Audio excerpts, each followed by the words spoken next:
first half, I kind of thought some calls could have went either way, but that's just the way they was calling it. It wasn't really nothing I can do.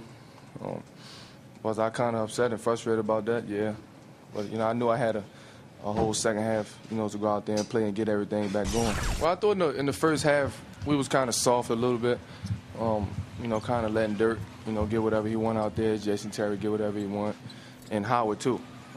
The second half we buckled down on the defensive end. Everybody manned up, played team defense, got in the passing lanes, and our bench did a good job of coming off the bench and giving us that spark. It's basketball right now. We still playing. We're taking it one game at a time. We know this is the second round of the playoffs, but it's just basketball right now. It's playoff basketball, but we're not really, trying to think about the first round, the second round, and things like that. Well, we want to protect our home court. We want to, we did that tonight. Winning game one, game two is just as important as game one was. We got to come out more aggressive.